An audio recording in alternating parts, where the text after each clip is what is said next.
चार ब्राह्मणों की कहानी। एक दिन महात्मा व्यास जी ने अपने शिष्यों से कहा, बच्चों, अब आपकी शिक्षा पूर्ण हो गई है। अब आप देश विदेश में कहीं भी जाकर अपनी शिक्षा को लोगों में प्रचार कर सकते हो। यह बात सुनकर सभी शिष्य काफी खुश हुए। अब उनके पास दुनिया में अपना नाम बनाने का अवसर था। महात्मा व्यास जी का आशीर्वाद लेकर वे सब वहां से चले जाते हैं। जाने के बाद सब अपनी अपनी आगे की राय बताने लगते हैं। एक कहता है, अब अपनी विद्या से मैं विश्व में अपना नाम करूंगा और एक ज्ञानी ब्राह्मण की उपाधि प्राप्त करूंगा। दूसरा कहता है, मैं तो केवल राजघरानों में अपनी शिक्षा का प्रसार करूंगा, जिससे मुझे महल की सुख सुविधाओं का लाभ मिलेगा।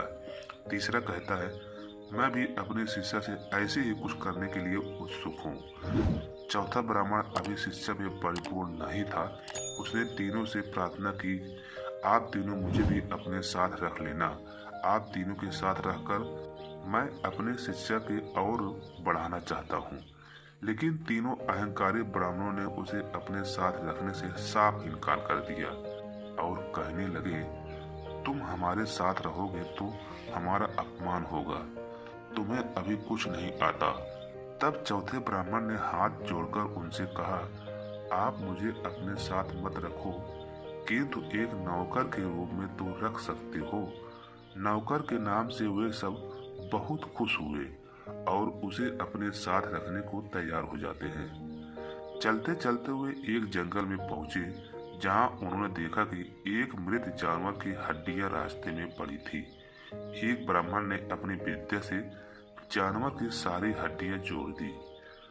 दूसरे ने अपनी विद्या दिखाते हुए हड्डियों में मांस और चमड़ी लगा दी। तीसरी अहंकारी भाव से बोला, भला ये भी कोई विद्या है? अब मैं तुम्हें दिखाता हूँ इसमें जान कैसे भरते हैं। उसकी बात सुनकर चौथे ब्राह्मण कहता है, कृपया ऐसा ना करें।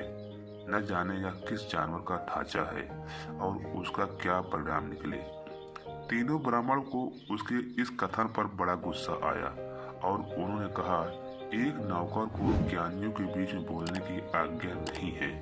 जैसे ही वह ब्राह्मण जानवर में जान फूंकने के लिए मंत्र पढ़ता है, चौथा ब्राह्मण भागकर पेड़ पर चढ़ जाता है। जब उन्होंने जानवर में जान फूंक दी तो उन्होंने देखा वह एक घातक शेर था, जो काफी गुस्से में था। अपना गुस्सा और भूख मिटाने के लिए उसने तीनों ब्राह्मणों को अपना शिकार बना लिया।